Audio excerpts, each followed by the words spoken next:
The history of the creation of McDonald's is well known throughout the world, books were written about it and even films were made. On the way to becoming a brand there were both ups and downs.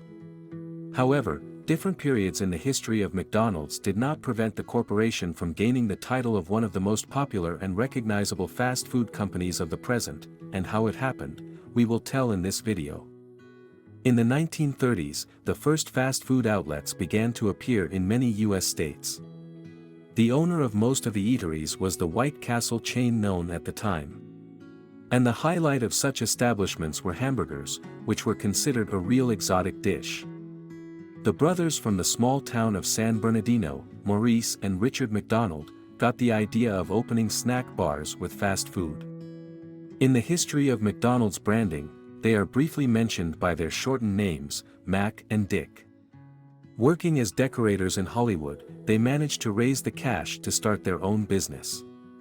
But, the acquired small movie theater was not a success.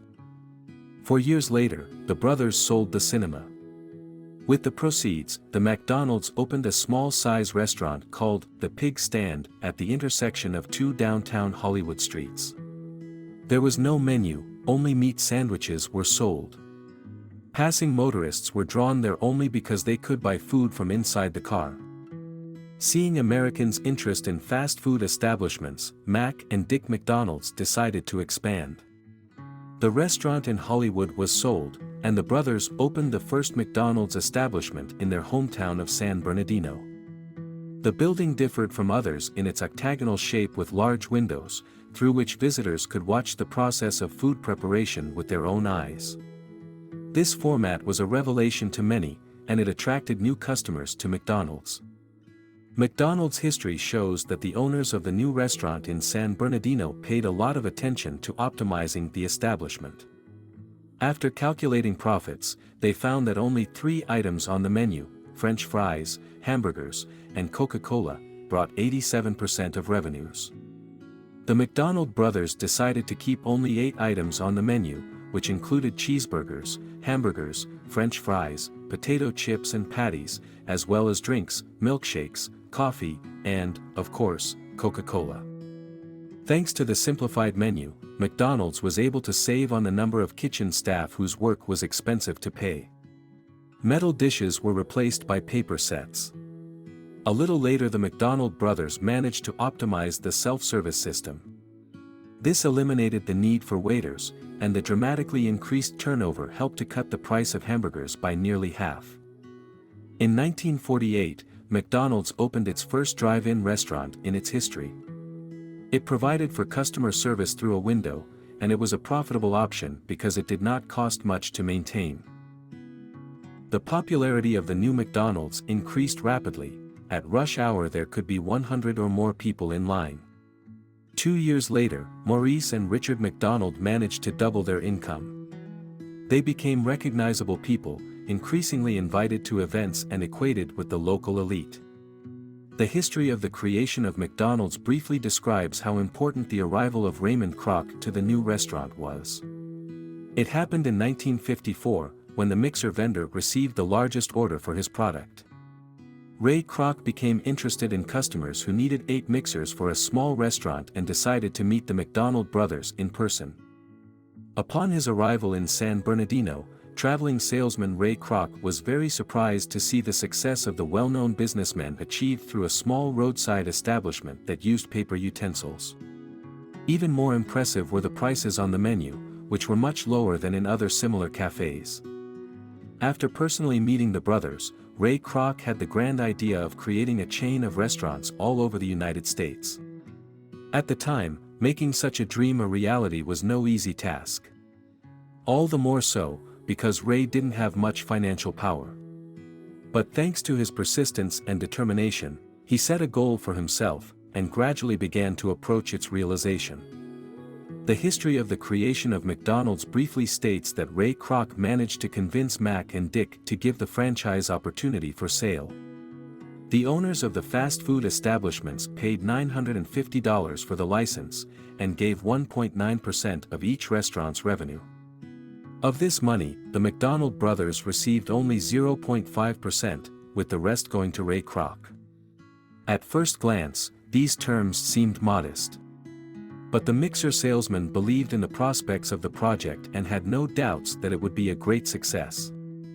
The history of the McDonald's brand officially dates back to 1955. Then Ray Kroc managed to register a corporation under the name McDonald's System Incorporated. 5 years later it was decided to rename the company to McDonald's Corporation. The franchise firm began to expand rapidly. After 4 years of existence, the number of restaurants of the McDonald's chain reached the mark of 228 establishments in various states of America. Interested businessmen began to come up frequently with requests to sell franchises. One of the buyers of a McDonald's franchise was a local journalist named Sanford Agate, who had accumulated about $25,000 in his life. He had long dreamed of opening his own business, while carefully studying the restaurant business. The history of the creation of the McDonald's brand briefly states that this moment is one of the key in the development of the company. Sanford Agate demonstrated how to make money in the restaurant business. In just 2 years, the former journalist's income exceeded Ray Kroc's financial fortune. People dreaming of becoming businessmen began to reach for the McDonald's brand. In the history of McDonald's development, the year 1961 turned out to be a turning point, when Ray Kroc wanted to buy the brand from the McDonald brothers. Under the terms of the deal, Morris and Richard demanded $2.7 million and were to receive 1% of McDonald's total revenue each month. Kroc was forced to apply for a loan to raise the necessary amount. Ray Kroc began approaching banks to obtain a loan. Alas, this was not successful. The financial institutions did not consider it reliable to lend large sums of money to develop Kroc's business. The chief financier of McDonald's, Harry Sonneborn, managed to find lenders who were willing to invest their money. But, one day before the deal, they reported that they needed additional guarantees that their money would not be lost. Ray Kroc found a way out of the situation. He incorporated a new company, Franchise State, which was engaged in leasing and purchasing sites for the opening of new McDonald's brand restaurants. The scheme worked perfectly. As a result, Ray Kroc remained the owner of the sites on which the McDonald's brand of restaurants appeared, while the rent was paid by the owners of the establishments. This allowed him to control the area with property and a franchise license. Ray Kroc was also unhappy that the McDonald brothers refused to include the San Bernardino restaurant in the deal. In revenge, the enthusiastic Kroc opened his own fast food place in close proximity to Mac and Dick's restaurant, forcing them to close their business some time later. The McDonald brothers were unhappy with this behavior of a former business partner. After Morris's death, Richard McDonald could not forgive the betrayal. Richard was even more outraged that Kroc's employee was increasingly referred to in the history of McDonald's creation as the founder of the company. The McDonald brothers never received their 1% of monthly revenues because the condition was never documented. Today, this amount could amount to about $100 million American dollars a year. Despite disagreements between the two sides, the story of the creation of McDonald's knows more than Ray Kroc. He set out to build a fast food empire, and the McDonald's brand he acquired proved to be momentous. As of 1965, McDonald's consisted of hundreds of fast food restaurants. Ray managed to develop and implement a new technology.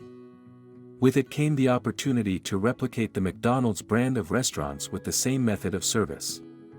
The burgers sold had no differences, regardless of where they were located. With the advent of 1967, the McDonald's brand began to appear outside America. The first people to visit McDonald's were Puerto Ricans and Canadians. A little later the restaurants opened in Latin American countries, Asia and Africa. In 1971, McDonald's entered the European market for the first time. As you have already realized from the last name of the brothers took the name of the brand. Initially the logo was a black inscription, McDonald's Famous Barbecue, on a white background. This design of the McDonald's logo lasted only 8 years, after which the company slightly changed the specifics of work. This was the reason for developing a new logo. The McDonald's brand name is recognizable around the world. The logo with the letter M appeared thanks to architect Stanley Meston. It was he who decided to make a restaurant building with two golden arches on the roof.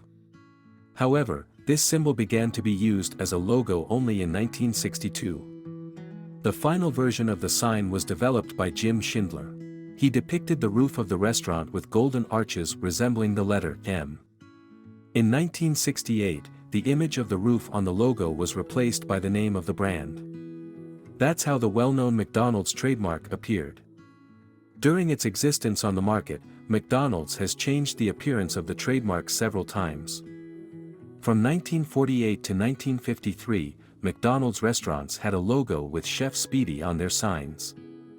This face was also associated with the brand for a long time. The character had an unusual appearance. His head was shaped like a hamburger and he was holding a sign that said, "I'm SPDE." The chef in the image was running and winking. With this, the brand representatives wanted to emphasize the speed of cooking and serving, as well as the friendliness of the staff.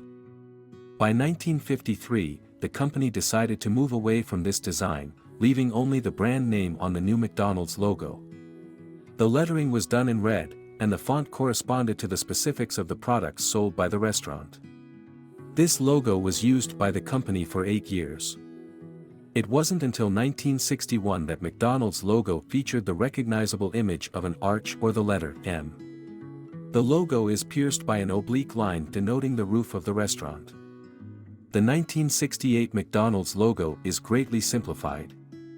Gone are the strong intersecting arches at the bottom and the piercing line. The emphasis is now on the letter M. The brand name is placed inside the arches. The plan was to get away from reflecting the history of the company in the logo, and draw the main attention to the name. Red appears again in the 1983 logo. The arches are painted yellow and the brand name is white. The sign is now placed on a red backing. In 1993 to 2003 the McDonald's logo is simplified again.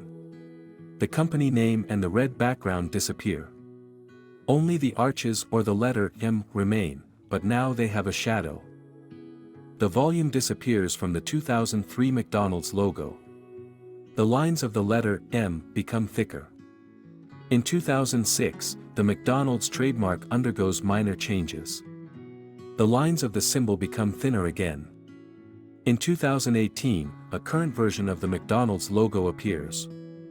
The red background returns to the design of the sign, while the appearance of the letter M remains unchanged. This logo is still used by the company to this day. The design of the emblem greatly influenced the brand's corporate identity. It now consists mainly of red and yellow colors. This coloring is firmly entrenched in the perception of customers, so it is easy to identify with this company.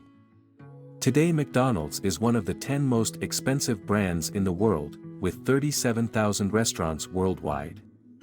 There are more than 2 million employees, and the average annual revenue per restaurant is $1.5 million. 80% of the McDonald's brand operates under a franchise scheme. Headquartered in Chicago, McDonald's management often meets there to discuss adjustment plans. The McDonald's brand regularly takes part in charity events. The global chain also works closely with many famous athletes, acting as organizers and sponsors of some competitions. This history once again demonstrates that if you have a well-defined goal and work hard, you can achieve success. That's it for today. If you found the video interesting, don't forget to like and subscribe to the channel.